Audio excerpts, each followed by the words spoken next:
Pemirsa Metro TV Lampung, Anda masih bersama kami dalam Bedah Tajuk Lampung Pos dan masih bersama dengan Mbak Cici. Oke, Mbak Cici, kita masih membahas tentang korupsi. Kita harus menyetop ini semua, Mbak Cici ya. Karena di Provinsi Lampung sudah 5 kepala daerah. Bukan cuma di Provinsi Lampung, tapi banyak daerah lainnya para pejabat publik tersandung kasus korupsi. Nah, Mbak Cici, dari tahun ke tahun berulang, ada lagi, bahkan sekarang lebih parah lagi. Nah, menurut Mbak Cici, Terpandang Lampung Pos sendiri, Mbak Cici, apakah sanksi yang diberikan tidak cukup untuk membuat efek jerah sehingga orang-orang mengikuti jejak untuk korupsi, Mbak Cici, pada akhirnya?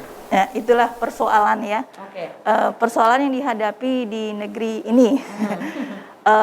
Kasus korupsi ini nilainya miliaran, bahkan lebih ya. Kemudian sanksi yang diberikan ternyata cukup ringan. Dibandingkan ini, kita sebenarnya tidak boleh menyamakan, sama-sama kasus hukum ya. Tapi bolehlah rakyat jelata melihat kasus pencurian ayam itu bisa ditahan di hukuman sampai 7 tahun penjara. Sementara yang korupsi ratusan juta hingga miliaran hanya dihukum 2 tahun. Tentu ini tidak adil. Korupsi itu sebenarnya memalukan. Tapi coba kita lihat pejabat publik atau mereka yang terkena korupsi, ketika berhadapan dengan pers atau dengan masyarakat, ketika jumpa pers, mereka masih bisa tersenyum, melambaikan tangan, seolah-olah no problem. Padahal ini sangat memalukan. Nah, inilah yang harus dikembalikan lagi ya. Tadi 3 hal itu tadi, bahwa sanksi hukum mungkin harus diperberat lagi.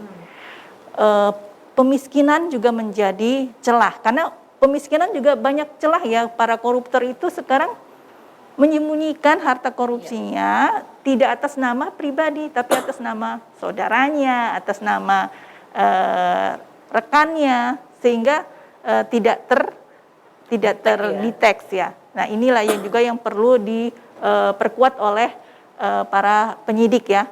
Kemudian juga hukuman, kalau di negara lain itu sampai hukuman mati. Nah, kenapa kita tidak memberikan sanksi yang lebih berat untuk para koruptor agar mereka menjadi jera? Jangan malah membuat cuma sekian tahun, hitung-hitungan mulai sekian tahun tapi saya dapat sekian, ya kan? Nah, ini yang membuat akhirnya para pejabat yang lainnya, para mereka yang punya celah untuk korupsi melakukan hal tersebut. Jadi hanya dihukum sekian tahun, tapi yang dihasilkan banyak. Ketika keluar dia masih bisa menikmati.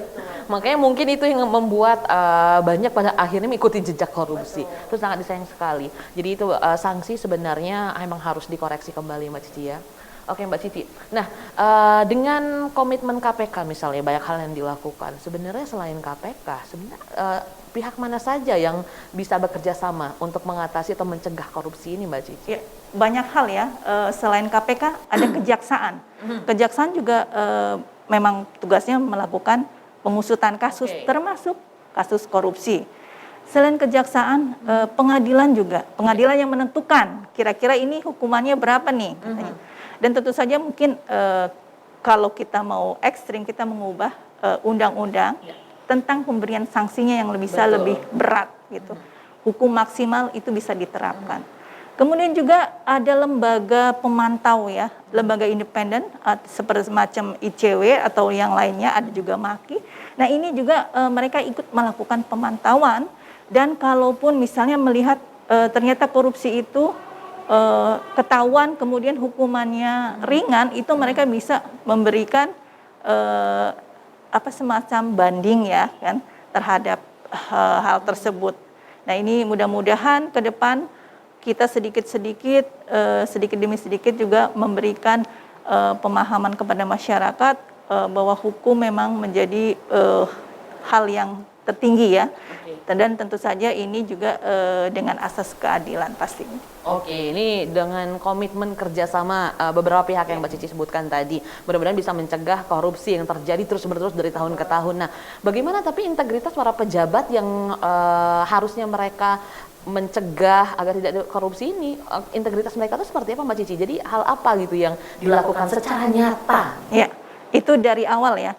Dari awal penerimaan misalnya CPNS ya kan, itu juga harus dilakukan screening yang sangat ketat.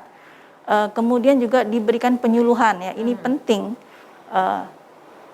Kita akan membentuk personal yang memiliki integritas tinggi, bahwa korupsi itu adalah perbuatan tercela yang sangat menyengsarakan rakyat dan memalukan.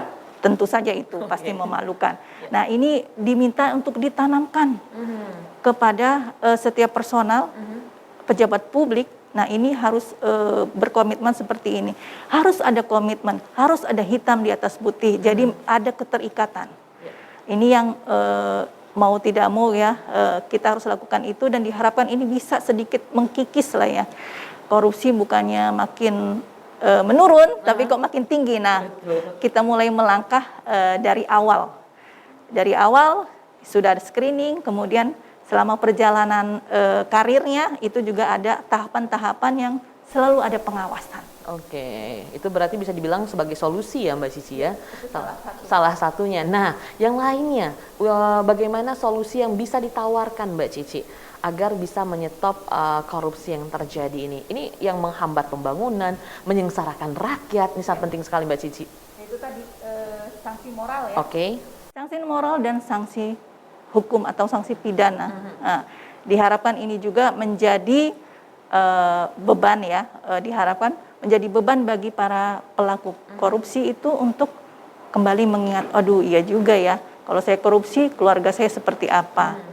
Kemudian pertanggungjawabannya kepada yang di atas juga seperti apa. Nah, ini yang patut juga terus disosialisasikan ya, supaya korupsi kita tidak terus merajalela. Oke, karena memang banyak celah, jadi harus kesadaran dari diri sendiri. Karena kalau memang niatnya mau korupsi, celah sedikit saja sebenarnya bisa mereka tahu seperti itu Mbak Cici ya. Oke Mbak Cici, nanti kita kembali untuk membahas trending topik apa saja yang ada 3 platform Lampung Pos lainnya.